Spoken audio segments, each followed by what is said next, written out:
Guhaye ikaze wowe ukurikiye ibiganiro byacu bica kuri cano Miss Theonie, bya biganiro birengera ubuzima kandi bifasha buri muntu wese gusobanukirwa n'ibijyanye n'ubuzima.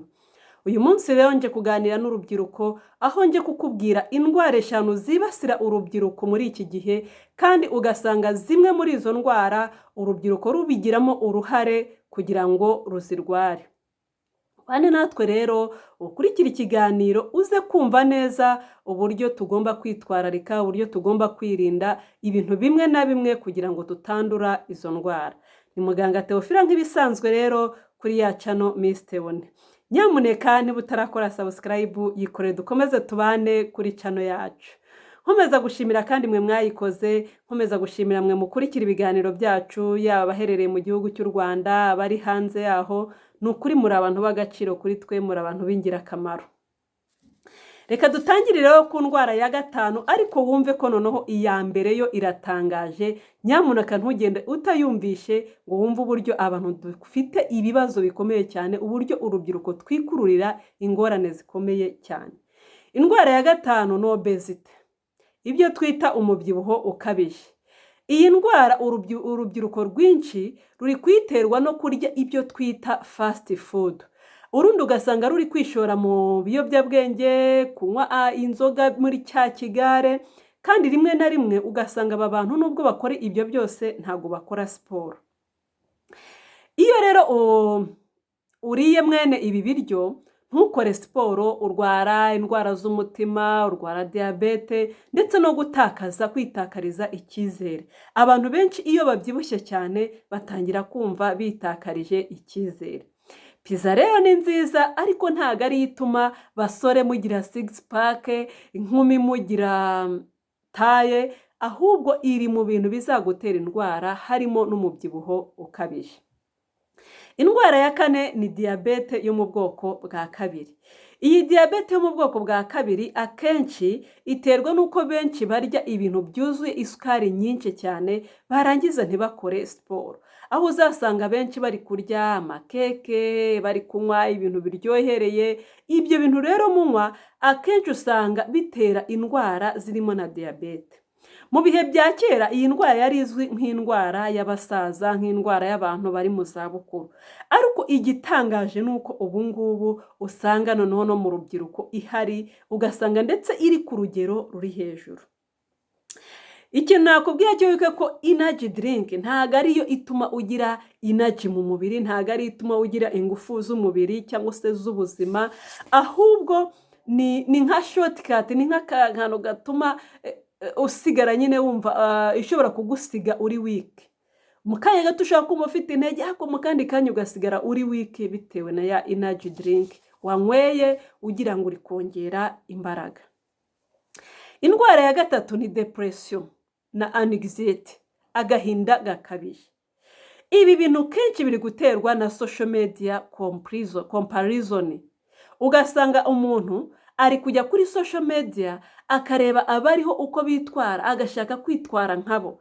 Imwe na rimwe ugasanga kuba yagiyeho ntago we yakunzwe nk'uko abandi bakunzwe kuri social medias. Ugasanga rero ibyo bintu bigiye gutera abantu agahinda gakabije, abantu bari kugira stress zikabije, abandi kubera amasomo n'akazi no kwigereranya n'abandi, ibi bintu bigatuma abantu bagira agahinda gakabije.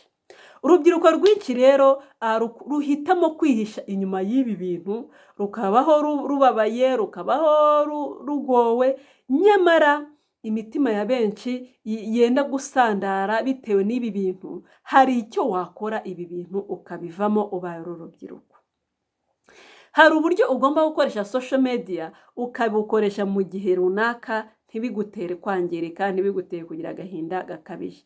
Ikindi ahangaha umuti w'ibingi nuko wajya ukora siporo, ugahura n'abandi mukaganira, mbese ukagabanya kwihugiraho cyangwa se gutekereza cyane kuri bya bintu biri kubera kuri social media kandi wowe wakoze bikanga. Indwara ya 2 tugiye kugera ku ya mbere, ya yindi nababwiyeyo itangaje cyane.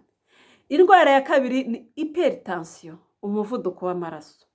Abantu benshi bibwira ko iyi ndwara ari y'abakuze, ari y'abasaza n'abakecuru, nyamara kubera stress abantu b'iyi minsi turimo, urubyiruko rurimo, kubera ikawa nyinshi, abantu bari kunywa kafeyine, nk'ibiyobyabwenge, urubyiruko ruri kunywa indyo mbi, ibyo kurya barya bidakwiriye, ugasanga umuntu nyine ari kurya ya fast food, ni pizza ariye, ntago yujuje ibyangombwa rwose, mu by'ukuri ntago intungamubiri zayo zuzuye, ariko kuko ari bwo buzima arimo, ugasanga nyine niko bigomba kugenda.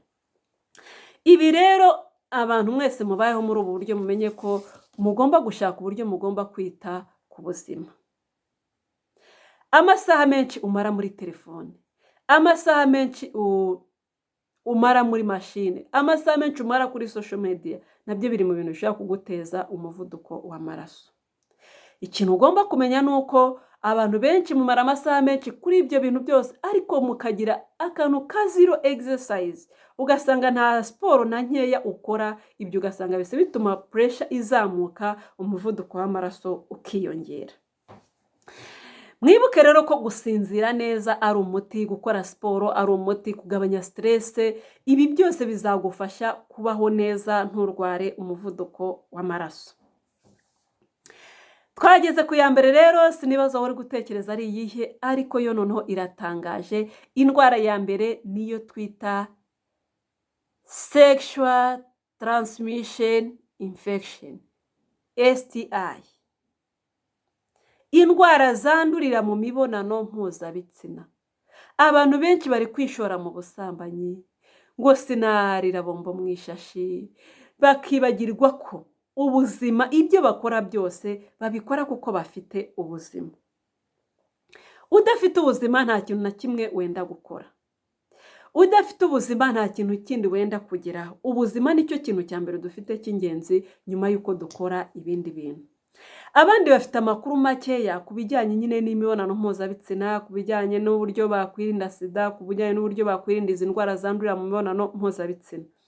Niyo mpamvu rero buriya igihe cyose uri kuri social media, gerageza ufate n'umwanya ukurikire abaganga, wumve byibuze inama z'abaganga, nubwo wareba na bya bintu, ariko uze no kumva n'inama z'abaganga, bizagufasha kuguma kumererwa neza, bizafasha ubuzima bwawe kuguma butekanye. Izi ndwara rero zishobora gutuma ubuzima bwa buri umwe bwangirika, zishobora gutuma ubuzima bwa benshi mu rubyiruko bupfapfana. Niyo mpamvu rero iyo turi kuganira tukubwira ngo nyamuneka gerageza kwiyitaho, gerageza kurya ku gihe, urye indyo yujuje intungamubiri, hanyuma y'ibi byose kandi ugerageze gukora siporo. Nibyo by'ingenzi mu buzima kugira ngo urusheho kugira ubuzima bwiza. Ibyo wakora byose gerageza ushyireho na ka siporo, karagufasha gukomeza umerewe neza. None reka nibarize inshuti zanjye munkurikira, inshuti zanjye mukurikira ibiganiro byanjye, wibazaga ari iyihe ndwara yaba iza ku mwanya wa mbere? Nabwiye ko izi ndwara kera zafatwaga nk'indwara z'abantu bakuze. Ni gake cyane washobora kubona urubyiruko, umuntu ukiri mutoya arwaye izi ndwara. Ariko muri iyi minsi urasanga abantu bakiri batoya, urubyiruko, izi ndwara nabo ziri kubibasira. Ni byiza rero ko muganira n'urubyiruko, ni byiza ko mubagira inama, ni byiza ko mubigisha uburyo bagomba kubaho kugira ngo ubuzima bwabo burusheho gukomeza kumererwa neza. Mukomeze mugubwe neza rero, twongere tubane mu kiganiro cy'ubutaha. Muri inshuti zacu turabakunda, mwibuke gukora subscribe abatarayikora kugira ngo twagure umuryango wacu ube mugari, dukomeze tubane kandi dukomeze twunguke byinshi hano kuri channel yacu Miss Theonie mu biganiro byiza byo kurengera ubuzima. Bye.